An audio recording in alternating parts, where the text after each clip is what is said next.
Olá, meu nome é Maria Luísa de Abreu da Silva, eu sou aluna da Escola Estadual de Ensino Médio de Araricá e o meu trabalho leva como título CRISPR-Cas9, editando o Código da Vida.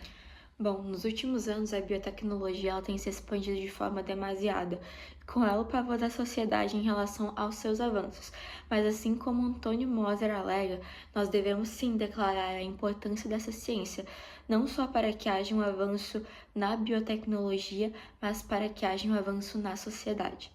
Dentro da biotecnologia, uma ferramenta que ela tem mostrado um grande potencial e tem ganhado um reconhecimento mundial é o CRISPR-Cas9, que é uma ferramenta de edição genética. Bom, a primeira vez que o CRISPR foi observado dentro do sistema imunológico de algumas bactérias foi em 1987, pelo biólogo japonês Yoshizumi Shino, juntamente com seus companheiros de equipe.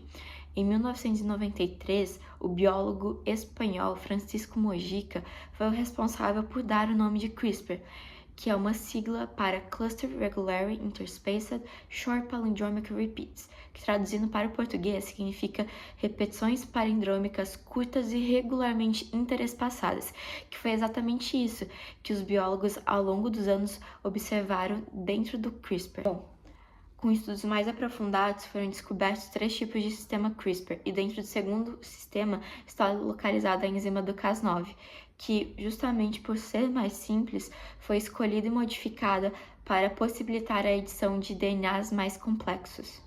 Sendo assim, o CRISPR-Cas9 ele vai funcionar como uma tesoura gênica. Ele funciona a partir de 2 moléculas base. A enzima do Cas9, que vai ser responsável por fazer a dupla clivagem na hélice do DNA, ou seja, ela é responsável por fazer o corte naquela área, e o RNA guia, que vai guiar a enzima do Cas9 até o alvo. Com isso, possibilitando a edição do DNA e até mesmo tratamento ou cura de algumas doenças. Bom, o objetivo geral do trabalho é analisar o funcionamento, as aplicações e os impactos éticos da ferramenta CRISPR-Cas9 para a biotecnologia, destacando seu potencial para a medicina e para a sociedade. Ao longo do trabalho, foi utilizado meio de pesquisa qualitativa, onde foram observados documentos e blocos científicos, pesquisas de instituições farmacêuticas e instituições universitárias. Também foram aplicados formulários entre alunos de primeiro a terceiro ano da Escola Estadual de Ensino Médio de Araricá, onde a primeira pergunta para eles era se eles conheciam o que era biotecnologia, se eles acompanhavam seus avanços, se eles achavam que nós deveríamos editar o DNA para fins médicos e se eles sabiam o que era o CRISPR. Também foi aplicado um questionário em 2 biólogas, a professora Samile da Silva Pires, que também é orientadora do projeto, e a bióloga Eliana Ariane Hag. No questionário aplicado nas biólogas, haviam 8 perguntas, sendo elas: a primeira, você conhece o CRISPR-Cas9? A segunda questão era: você acha que ele deve ser legalizado? A terceira: você acha que nós devemos editar o DNA? A quarta: você acha que o CRISPR-Cas9 é uma ferramenta necessária para a biotecnologia? A quinta: você considera que há efeitos negativos na utilização do CRISPR-Cas9? A sexta: você sabe o que é bioética? A sétima: você acha que deve haver intervenções quanto à utilização do CRISPR-Cas9? E por fim, a oitava era: qual a sua opinião em relação ao CRISPR-Cas9? Após a aplicação dos formulários nos alunos, foram feitos os gráficos, onde eles nos mostraram que ainda existe uma grande falta de informação e de conhecimento, não só sobre o CRISPR, mas sim sobre toda a área da biotecnologia, mas que mesmo assim ainda existe um grande interesse dos jovens em ter um futuro melhor, onde há menos doenças e mais soluções.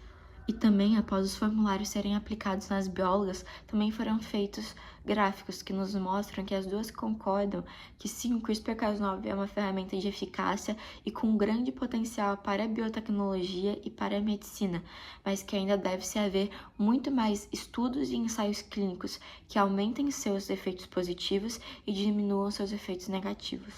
Bom, após a leitura e análise de artigos científicos, ao final do trabalho, as minhas hipóteses foram comprovadas. Segundo a pesquisa de Tiago Caetano, Nelson Delo Filho e Priscila Henrique, a manipulação do genoma, que alguns anos atrás era algo incompreensível, até mesmo impossível, com o CRISPR-Cas9 tem se tornado uma realidade mais acessível e mais eficaz.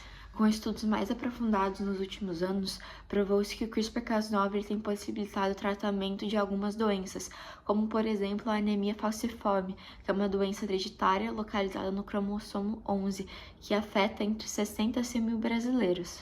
E em 2018, com a pesquisa realizada pela incorporação farmacêutica Vertex, mostrou-se que sim, a terapia gênica com o CRISPR-Cas9 tem se mostrado muito mais eficaz, além de ter um bom custo-benefício e muito menos manifestações clínicas graves. E com relação aos seus efeitos colaterais negativos, como por exemplo a inflamação no local onde há dupla clivagem, a desregularização celular e até mesmo mutações prejudiciais, todos esses efeitos já estão sendo amenizados. Para a inflamação no local que pode ocorrer depois da dupla clivagem, já foram desenvolvidos 2 meios de reparo nas extremidades, sendo a primeira forma de reparo chamada de NHEJ, junção de extremidades não homólogas, sendo a segunda forma de reparo conhecida e chamada por HDR, que significa reparo dirigido por homologia, sendo de extrema precisão. Ao final do trabalho, na conclusão, as hipóteses foram confirmadas e comprovadas.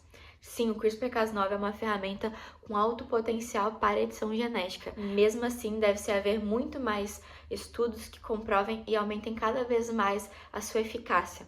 E mesmo que haja uma grande falta de informações e conhecimento desse assunto, ainda existe um interesse muito grande dos jovens em descobrir formas e meios de tratar e até mesmo curar doenças que vêm atormentando a sociedade ao longo das décadas. E por fim, o CRISPR-Cas9, ele representa uma nova era, tanto para a medicina quanto para a biotecnologia e para a humanidade.